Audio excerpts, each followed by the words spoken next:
My name is Ethan Cole, and I design the skeletons of giants. As a structural engineer, my world revolves around load paths, shear walls, and tensile strength. I work with the certainties of physics in calculations that ensure a skyscraper can withstand a Category 4 hurricane or an earthquake. In my profession, there is no room for ambiguity. A miscalculation isn't a learning experience. It's a catastrophe measured in tons of warped steel and shattered glass. My mind has been trained over 2 decades to see the world as a series of interconnected systems, to identify stress points before they fracture, and to build in redundancies for every conceivable failure. My wife, Isabella Vance, lived in a world of beautiful, intentional chaos. She was a gallerist, a tastemaker, a woman who could find profound meaning in chaotic splashes of color on a canvas. To friends, she would often describe my job with a breezy, dismissive wave of her hand. "Oh, Ethan works with concrete and rebar," she'd say, her tone suggesting I was a glorified construction foreman. "He makes sure things don't fall down." She wasn't wrong, but she missed the elegance, the silent poetry of a perfectly balanced structure. We met at a city fundraiser 10 years ago. My firm was a major sponsor. She was there because it was the place to be seen. She wore a deceptively simple navy blue dress that shimmered with intricate, almost invisible patterns as she moved. That was Isabella in a nutshell. A sleek, elegant surface hiding layers of calculated complexity. I was a man of straight lines and right angles, completely captivated by her gorgeous, unpredictable curves. We were married within a year. For a time, the opposing forces of our natures created a kind of dynamic equilibrium. I provided the stable foundation, the steady income, the quiet support that allowed her gallery, Vance Modern, to flourish. I could listen for hours as she spoke with breathless passion about a new artist she was championing, her eyes lit with a fire I admired, even if I couldn't comprehend the art itself. I saw a canvas with streaks of red. She saw a raw, visceral commentary on post-industrial decay. I saw a 6-figure price tag. She saw an investment in cultural capital. I trusted her completely. She managed our finances, our social calendar, our life. "You're too busy building the world, darling," she'd say, tapping my nose. "Let me handle the details." But in the last 2 years, the equilibrium had shifted. The foundation had begun to show hairline cracks. Her career exploded after she discovered Julian Croft, a handsome, brooding painter whose work was as chaotic and emotional as he was. Suddenly, Isabella was in art magazines, flying to Basel and Venice, her phone a constant stream of alerts from collectors and critics. Meanwhile, my firm had won the bid for the new waterfront high-rise, the Olympian Tower, and I was leading the structural design team. My 80-hour work weeks had become 100-hour ones. I was a ghost when I came home, my mind still tracing stress loads on a digital model. Our rare evenings together were spent in a tense silence, punctuated by the soft clicking of her thumbs on her phone. The final fracture came on a Tuesday night in October. I came home early, a rarity, hoping for a quiet dinner. I found her in our walk-in closet, a suitcase open on the ottoman. "Going somewhere?" I asked, my voice laced with a bone-deep weariness. She didn't turn around. "We need to talk, Ethan." The internal alarms I relied on to detect structural fatigue began to sound. "Okay." She finally faced me. Her expression was serene, the one she used on difficult clients. "This isn't working. We're like two separate tenants in the same house. When was the last time we really talked?" "I'm designing the tallest residential building on the West Coast, Izzy," I said, my voice defensive. "People's lives are attached to this project." She let out a soft, exasperated sigh. It was the sound I had come to dread, the one that meant I had fundamentally misunderstood the equation. "Your work. It's always your work. It's more important than us." "That's not fair," I countered, the familiar frustration rising. "My work pays for this house. It paid to launch your gallery. It pays for—" "I don't need your money, Ethan," she cut in, her voice suddenly cool. "The gallery is self-sufficient now. What I need is a partner who is present, who sees me." We'd had this argument a dozen times. It always ended in a stalemate, but this time, she introduced a new, terrifying variable. "I think we need some space," she said, her voice dropping to a calm, almost clinical tone. "A trial separation." The words hung in the air, warping the reality of the room. "Separation? What are you talking about?" "Not a divorce," she said quickly, as if that were a comfort. "Just a pause. 2 weeks. To figure out what we really want. To remember who we are outside of this marriage." My stomach felt hollow. The engineer in me was scrambling for data, for parameters. What are the rules of this space? She shrugged, a gesture so free and easy it felt like a slap. There are no rules. That's the point. Complete freedom. Warning. Unstable variable introduced. System integrity compromised. The thought flashed through my mind, clear and terrifying. Complete freedom. It sounded more like a license than a solution. But the look on her face, earnest, hopeful, as if this were some profound opportunity for self-growth, silenced me. She had already run her own calculations and made her decision. To argue now would only be seen as me trying to control her, to fit her into one of my rigid systems. 2 weeks, I said, my voice hoarse. Then we talk. A real talk. Relief washed over her face. Thank you for understanding. I didn't understand. Not at all. But I nodded as if I did. I'll stay at the penthouse, she said, turning back to her suitcase. It's closer to the gallery anyway. The penthouse we'd bought as an investment. The one she'd started using more and more frequently as an overnight crash pad. The one I'd once joked was her bachelorette pad. She hadn't found it funny. When does the clock start? I asked, my voice flat. She paused, her hand hovering over a silk blouse. She avoided my eyes. I guess, now, I'm already packed. Already packed. The realization landed with a thud. This wasn't a spontaneous suggestion born from tonight's argument. This was a pre-planned maneuver. Weeks in the making, probably. My mind raced. Was there someone else? Isabella, is there? Don't, she cut me off, her voice sharp. Don't make this uglier than it has to be. It's just 2 weeks. For us to clear our heads. I watched her pack with the efficient, detached air of a curator assembling an exhibit. Every item was chosen with purpose. Nothing was random. In 20 minutes, she had everything she needed to start a temporary new life without me. At the door, she hesitated, turning back. This will be good for us, Ethan. You'll see. And then she was gone. Her scent of jasmine hung in the air like a phantom, a final, fragrant mockery of the life that had just been demolished. I stood alone in the vast house, the silence of physical presence. My mind, trained to find the weak point in any system, could only cycle on the one, catastrophic flaw in the structure of my own marriage. The first 24 hours were an exercise in disorientation. The house, once a sanctuary of our shared lives, now felt like a hollow, echoing museum to a failed partnership. Every object was an artifact. Isabella's collection of art history books on the shelves, her favorite ceramic mug on the dish rack, the cashmere throw on the sofa that she had insisted was the perfect shade of gray. I felt like a trespasser in my own home. I did what I always did in a crisis. I tried to engineer order out of the chaos. I made a plan for the 2 weeks. I would give her the space she wanted. No calls, no texts, no needy check-ins. I would respect the rules. I would use the time to focus on myself. I would hit the gym, reconnect with old friends, maybe even finish the blueprints for the summer cabin I'd always dreamed of building. I would prove to her and to myself that I was more than just my work. That resolution lasted exactly 38 hours. I was on the leg press at the gym, trying to sweat out the anxiety, when my phone buzzed. It was a social media notification. I rarely checked it, but Isabella had insisted years ago that I create an account to stay connected. The notification was a tag. Isabella had posted something and tagged me. A flare of hope ignited in my chest. Maybe she was missing me. Maybe this was her way of reaching out. I swiped the app open.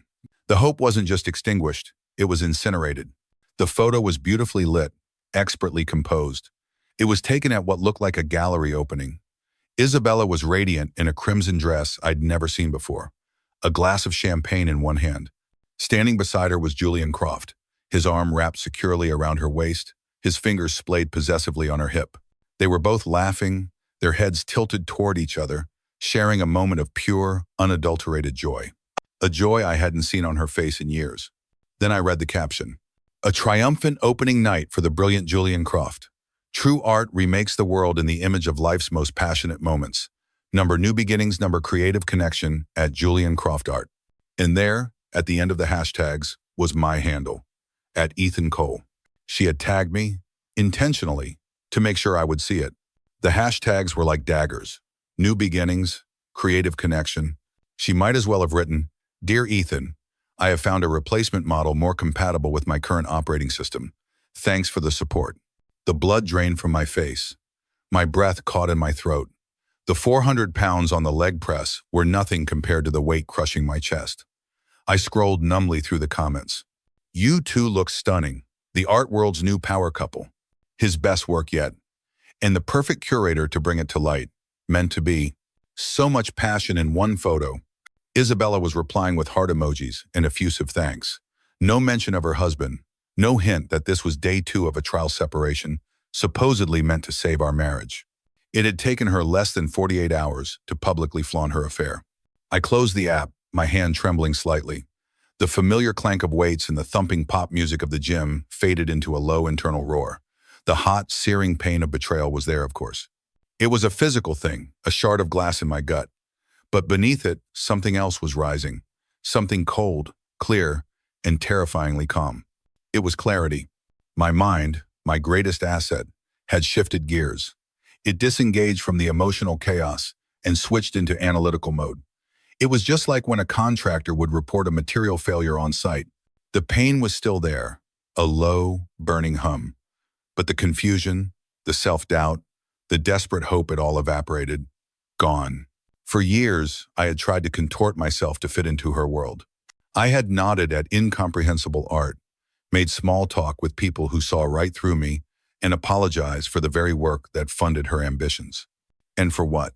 To be discarded so casually, so publicly, so cruelly. I re-racked the weights, my movements precise and deliberate. I walked out of the gym, my workout unfinished. As I drove home, my mind was no longer a vortex of grief. It was a supercomputer running complex calculations, cross-referencing years of data that suddenly made perfect, horrifying sense. The increasing time spent at the penthouse, the way she angled her phone away from me, the sudden, fervent championing of an artist she had once dismissed. When I walked through my front door, the house felt different. It was no longer empty. It was clear. The fog of deception had lifted, and I could finally see the true structural integrity of my life. And I knew exactly where to find the blueprints. I went straight to my home office, the one room in the house that was unequivocally mine. It was a space of clean lines and function, a stark contrast to the curated aesthetic of the rest of the house. I didn't turn on the lights. I stood in the darkness for a moment, letting the cold fury guide my thoughts with laser precision. Isabella had started a chess match, believing she controlled the board and all the pieces. She expected me to react emotionally hurt, confused, maybe even begging. She had mistaken my quiet nature for weakness, my trust for naivete. She had made a fundamental miscalculation about her opponent. She assumed I would play defense. But my entire career was built on identifying systemic weaknesses and neutralizing threats before they could cause catastrophic failure. I strode to the heavy oak filing cabinet where we kept important documents. "You're so busy with your blueprints, darling," she used to say. And I have a knack for this stuff. I had trusted her. Implicitly, my substantial paychecks were deposited directly into our joint account. I signed whatever tax forms or investment papers she put in front of me, barely glancing at them. Now, I pulled everything out. Bank statements, investment portfolios, tax returns, property deeds, the incorporation papers for the gallery. I spread them across the vast mahogany desk, a mosaic of our life together. Under the harsh white glare of the desk lamp, I got to work. I wasn't looking for a single smoking gun. I was looking for patterns, anomalies, irregularities in the data flow. For 3 hours, I wasn't a husband. I was a forensic engineer, sifting through the financial architecture of my marriage. At 2:17 a.m., I leaned back in my chair, stunned. It was worse than I had imagined. What I found wasn't just infidelity funded by our joint account. It was a meticulously constructed conspiracy. There were large, regular transfers from our joint savings to the gallery's operating account, labeled loan repayments for a loan I had no memory of originating. There were inflated invoices for art handling and consulting fees paid to companies that, after a quick online search, appeared to be little more than shell corporations. Most damningly, I found documents related to the gallery's financing with my signature on them. A signature that was uncannily accurate, but one I knew with absolute certainty I had never made. The gallery wasn't just her passion project. It was the hub of what looked alarmingly like a sophisticated financial fraud. And I wasn't just the cuckolded husband. I was the unwitting financial accomplice, my sterling credit and substantial income providing the respectable front for the entire operation. The engineer in me, in a perverse way, appreciated the system's elegance. The husband in me was devastated by the depth of the betrayal. But a third part of me, the part that had been dormant for too long, took precedence. The strategist. My first call was not to Isabella. It was to a number I'd gotten from my firm's corporate counsel years ago, filed away for an emergency I never thought I'd face. A crisp voice answered on the second ring. Law Offices of Arthur Sterling. My name is Ethan Cole, I said, my voice steady. I need to speak with Mr. Sterling. It's a personal and urgent matter. Mr. Sterling's schedule is quite full. May I ask what this is regarding? I took a breath.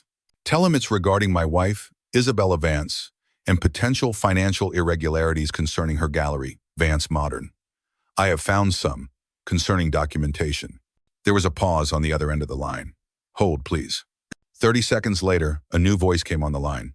It was calm, measured, and radiated an authority that cut through the phone. Mr. Cole, this is Arthur Sterling. You have my full attention. The next morning, I sat in Arthur Sterling's corner office, which offered a panoramic view of the city skyline I had helped build. Sterling was a small, immaculately dressed man with eyes that seemed to see right through you. He listened without interruption as I laid out the timeline, the bank statements, the suspicious documents. I didn't speak of heartbreak or betrayal. I spoke of data points, anomalies, and systemic vulnerabilities. When I finished, he took off his glasses and polished them thoughtfully. Mr. Cole, what is your objective here? A clean break, I said without hesitation. A fair division of legitimate marital assets. But I will not be implicated in whatever this is, and I will not be her safety net. He nodded, a flicker of approval in his sharp eyes. And if protecting yourself means a significant financial loss, I built my career from nothing. I can do it again, I said. Peace of mind has no price tag. Good answer, Sterling said.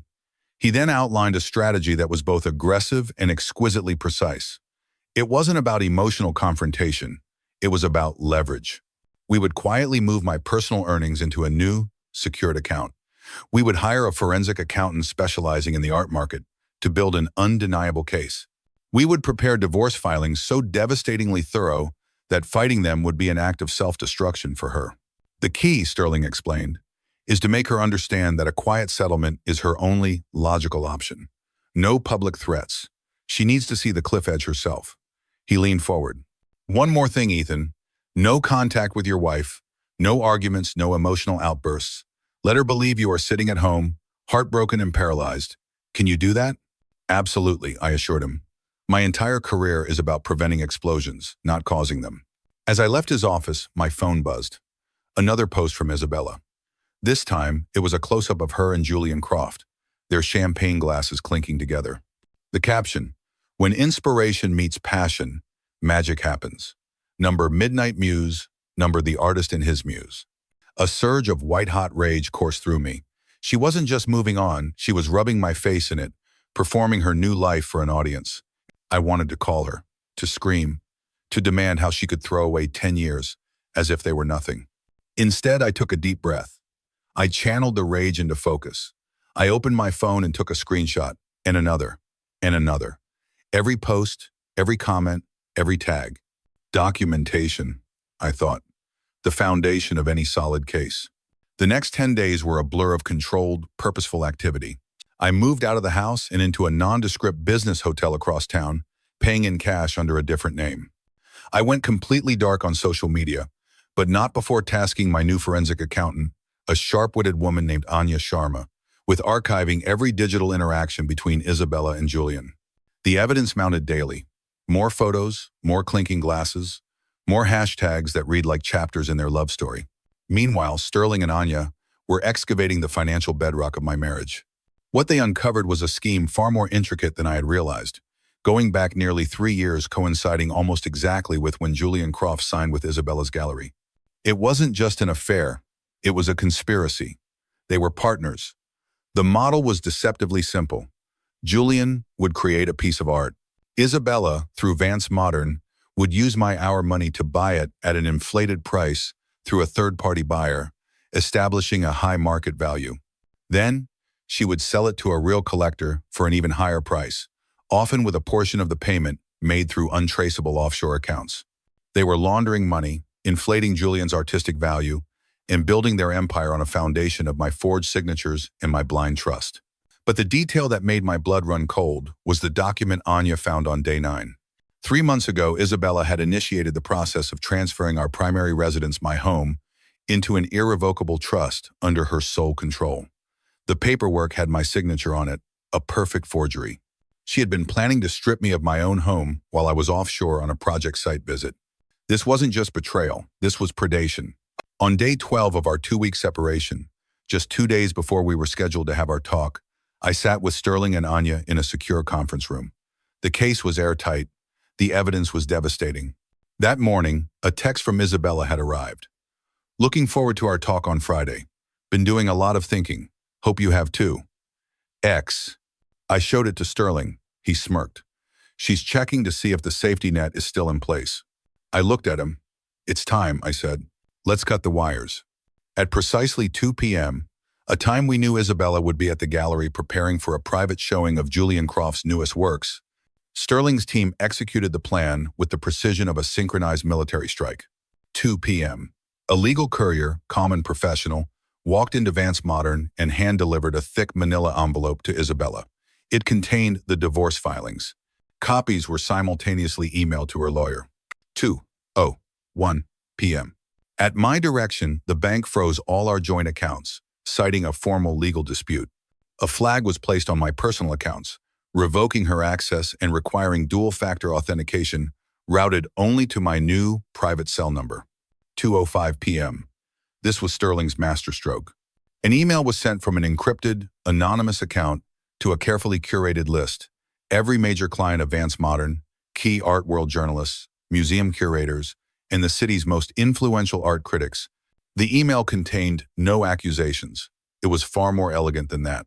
It simply contained documentation, side-by-side comparisons of purchase and sale prices for several of Julian Croft's works, highlighting discrepancies of over 500%. It included excerpts from provenance documents with questionable timelines. The email concluded with a simple, devastating line. In art investment, as in all things, due diligence is paramount. We encourage you to verify independently. Enter. It was a stick of dynamite wrapped in a velvet ribbon. I was sitting in Sterling's office, watching a live feed of financial alerts on his monitor. At 2:17 p.m., my phone, which had been silent for days, exploded. A text from Isabella. What the hell is this? A missed call. Another text. Ethan, call me right now. You have no idea what you're doing. A frantic, rambling voicemail. David, please, we need to talk. This is a mistake. You've made a terrible, terrible mistake. I didn't respond. I watched the notifications pile up, a digital testament to our world crumbling in real time. Sterling's associate, monitoring online activity, announced that the Vance Modern website had briefly gone down. When it came back up, a new banner was on the homepage. Temporarily closed for inventory assessment. At 4:38 p.m., the receptionist in Sterling's lobby buzzed his office. Mr. Sterling, Miss Isabella Vance is here. She's demanding to see Mr. Cole. Sterling pressed the intercom button. Inform Miss Vance that Mr. Cole is unavailable and that all future communications must be directed through her legal counsel. Thank you, Donna. We watched on the security feed as Isabella, her face a mask of fury and panic, hissed at the receptionist, her voice loud enough to be picked up by the microphone. Tell him he's a coward. Tell him I know what he did. After she stormed out, Sterling turned to me, his expression serious. Are you sure you want to proceed this way? A less public resolution is still possible. We have all the leverage we need. I shook my head, my resolve like the steel core of one of my buildings. She chose the public route when she started posting photos of her affair and tagging me in them. She wanted an audience for our marriage's demise. I'm just giving her one. Sterling allowed himself a small, thin smile. Very well, he said. Phase 2 begins tomorrow. Phase 2 was even more precise. Carefully worded letters were dispatched to the IRS and the State Tax Commission, outlining my concerns as a private citizen about certain financial practices at a local art gallery with which I had been financially associated. The letters, drafted by Sterling, were masterpieces of legal ambiguity, making it clear I was a voluntary whistleblower, seeking to disassociate myself from any potential improprieties. It was not an accusation against Isabella. It was a shield for myself. A shield that would inevitably trigger a full-scale audit of her entire operation. By day 14, The day we were supposed to reunite and talk about our future, the game was over. I had already won. The only thing left was for her to realize it. The final barrage of texts from Isabella came late on the evening of day 14. They had devolved from anger to desperate pleading. Ethan, please just talk to me. We can fix this. Whatever you think I did, you're wrong. I can explain everything. This isn't just hurting me, it's hurting you too. Your name is on those accounts. That last one made me smile grimly. Sterling had anticipated it. We had the forensic graphologist report, which noted subtle but significant inconsistencies in my purported signatures, enough to create reasonable doubt about my knowledge and participation. Then came the text that confirmed every decision I had made.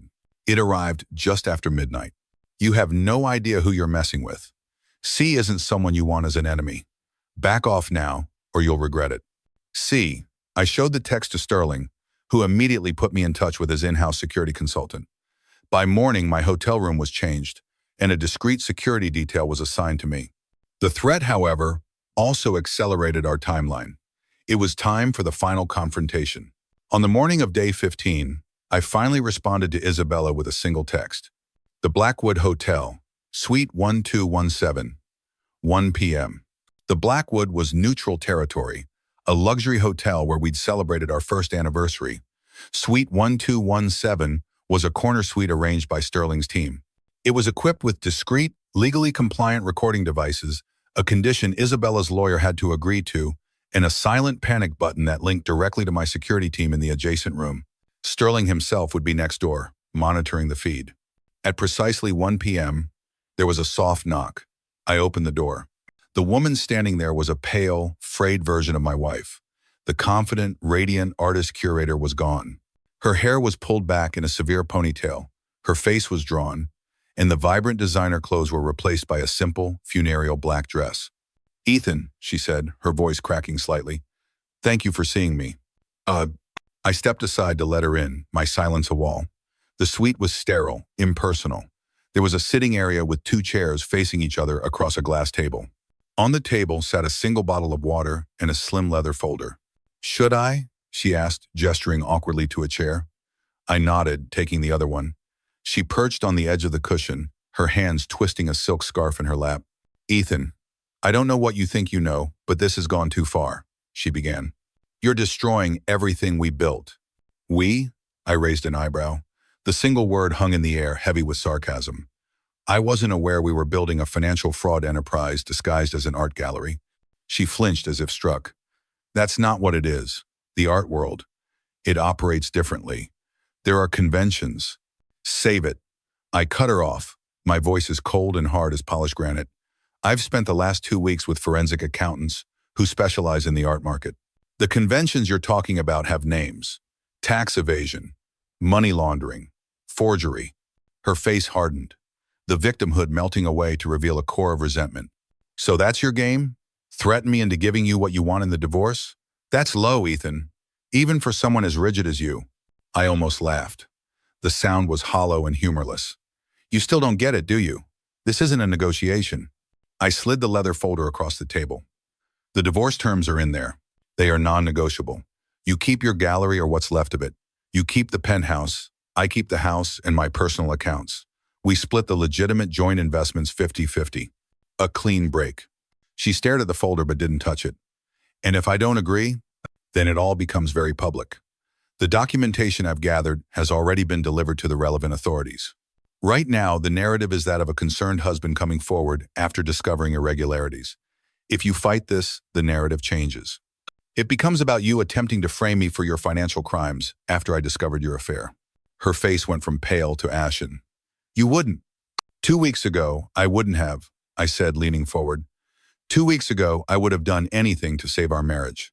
But then you decided to test its integrity by flaunting your affair for the world to see. You tagged me in those posts, Isabella. You wanted me to know. You wanted me to hurt. It wasn't like that, she protested, her eyes darting around the room, unable to meet mine. No? Then what was it like? Explain the system to me. Explain how publicly starting a new relationship was supposed to help us. Her composure finally shattered. You were never there, she cried, standing up abruptly. Always at your desk, on that damn site. your mind a million miles away. Do you have any idea what it's like to be married to a ghost? Julian sees me. He appreciates my vision, my mind. He appreciates your ability to launder money through his inflated art sales, you mean? I corrected calmly. This isn't about the money, she spat. What we have is real. Had, I said, my voice dropping. Past tense. The gallery is finished, Isabella. Your reputation is shot. No serious collector will touch anything associated with you or Julian Croft ever again. Because of you. She paced the room like a caged animal. You don't understand what you've done. There are people involved, powerful people, who won't just walk away. If you're talking about your mysterious C, we already know about Cassandra Thorne. Isabella froze mid-stride, her back to me. She turned around slowly, her expression one of genuine shock and fear. How? You're not the only one who can conduct an investigation, Isabella. The difference is, mine was legal. Her demeanor shifted again. The anger and panic were replaced by a cold, calculating look. Then your investigation should have told you what she's capable of. Cassandra Thorne isn't just some wealthy investor. She makes problems, and people disappear. Are you threatening me, Isabella? I'm warning you, she hissed, her voice a low whisper. Because despite everything, I don't want to see you get hurt. She retrieved a set of papers from her purse and threw them on the table. Counterproposal. You walk away from everything, the house, the accounts, all of it. In exchange, you get to live your life without looking over your shoulder. I didn't even glance at the papers. Ethan, please, she begged, the fear in her eyes now seeming real. This isn't a bluff. Oh, I've spent my career calculating risk factors for catastrophic events, I said, standing up to face her. I know a genuine, structural threat versus a superficial crack designed to scare me. You're out of options. I gestured to the folder. We're done here. You have 24 hours to have your lawyer accept the original agreement. Otherwise, the full, unredacted documentation goes public. Not just to the authorities, but to every news outlet that covers the art world. That. She stared at me, her face a mixture of disbelief and terror. You'd risk your life over what? Pride? Not pride, I said. Principle. And if Cassandra Thorne is as dangerous as you say, maybe you should be more worried about yourself. After all, you're the one who failed her. She gathered her purse, her hands shaking. At the door, she paused. You know what the sad part is? She whispered. I really did love you once. No, I said, the final cold truth settling between us. You loved what I provided. Stability, security, legitimacy. You never loved me. After she left, Sterling entered from the adjoining room. Well, he said, adjusting his tie, that was illuminating, especially the part about Miss Thorne. You think the threat is real? I asked. I think, he said, pulling out his phone, we operate as if it is. That night, sleep was a foreign country. Isabella's warning echoed in my mind. Was it a final, desperate manipulation? Or had I truly stumbled into something far more dangerous than a marital dispute? At 3 a.m., my phone chimed. A text from an unknown encrypted number. Smart move rejecting her offer. Croft and partner leaving country tonight. Private airfield, Hangar 5. Bringing documentation. 5 a.m., come alone or not at all. I immediately called Sterling. He was instantly awake and alert. It's a trap, Ethan, he said without hesitation. They're trying to lure you out. Don't go. What if it's not? I countered, my mind racing. What if this is Croft trying to save himself by turning on Thorne? The message said partner, not Isabella. Something felt different. It's too risky. I'm calling your security team. There's no time, I said. But I have another idea. An hour later, I was parked in a rental car on a service road overlooking the small private airfield, a pair of high-powered binoculars pressed to my eyes. I wasn't alone. Sterling was in the passenger seat, and his head of security, a formidable ex-Special Forces operator named Reeves, was in the back with a high-resolution camera. We had also made an anonymous tip to a federal task force that handled financial crimes, mentioning potential suspicious activity involving a private jet at this specific airfield. We weren't springing a trap. We were observing one. At 4:45 a.m., a black SUV with tinted windows rolled up to a sleek Gulfstream jet being prepped for departure. Two figures emerged. One was clearly Julian Croft. The other was not Isabella. This woman was shorter, with dark hair, and moved with an air of absolute, untouchable authority. Well, Reeves murmured from the back seat. That's Cassandra Thorne. Sterling and I exchanged a look. C. We watched as they supervised the loading of several large, hard-sided transport cases onto the plane. Note luggage, art cases. They're taking the assets and running, Sterling said, a note of satisfaction in his voice, and leaving Isabella to face the music. Just then, Reeves's phone buzzed. Feds are 2 minutes out, he reported. As if on cue, the distant flash of red and blue lights appeared on the horizon. Thorne and Croft saw them too. Their body language shifted instantly from confident to tense. After a hurried, angry exchange, Thorne pointed toward the plane and then the SUV. She boarded the jet while Croft sprinted back toward the vehicle. They're splitting up, Reeves observed. But before Croft could reach the SUV, 2 dark federal vehicles screamed onto the tarmac, blocking his escape route. We were too far away to hear anything, but the scene was unmistakable. Julian Croft was slammed against the hood of his SUV, and armed agents were swarming the jet. Sterling let out a long, slow breath. And that, he said, is the end of that. The next 48 hours were a whirlwind of interviews with federal agents, evidence handovers, and legal maneuvering by Sterling's team. Croft and Thorne were taken into custody. The art cases contained a mix of originals and high-quality forgeries, the linchpin of an international money laundering scheme. Isabella was arrested at her penthouse, apparently in the middle of packing for her own hasty departure. The lead detective told me she had been remarkably cooperative, immediately offering to testify against Thorne and Croft in exchange for leniency. She claims she was manipulated, the detective said with a shrug. A victim. I didn't say anything. True to my ultimatum, exactly 23 hours after our meeting, a courier delivered the signed and notarized divorce papers to Sterling's office. There were no changes, just her signature. Attached was a small, handwritten note on her personal stationery. I hope it was worth it. I folded the note once and dropped it into the office shredder. It wasn't about worth. It was about structural integrity. 3 months later, I stood on the balcony of my new home, a smaller, modern house perched on a cliff overlooking the Pacific. The cavernous mansion was sold. Vance Modern was shuttered, its assets seized in the ongoing federal investigation. The art world buzzed with the scandal. According to a mutual acquaintance, Isabella had taken a plea deal and moved to Miami to start over. I returned to work with a new focus. The Olympian Tower project was moving ahead, my designs praised for their advanced safety features. On my weeks off, I no longer lost myself in blueprints. I adopted a rescue dog, a burly pit bull mix named Tank, and I learned to sail. My marriage had failed. It was a catastrophic, systemic failure. But unlike the structures I designed for a living, this was one collapse I was able to walk away from. Scarred, yes, but ultimately intact. Some might call what I did revenge. But as I stood there, with Tank at my side, watching the sunset paint the water in streaks of deep orange and red, I knew it was something else. It was self-preservation.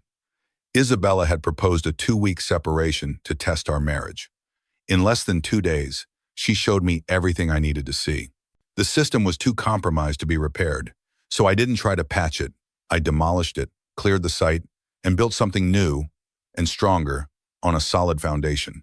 In a strange, ironic way, Isabella had been right. The separation had shown us both who we really were. She was a high-stakes gambler, and I was an engineer who, when faced with a compromised structure, knew exactly how to bring it down safely before it could hurt anyone else.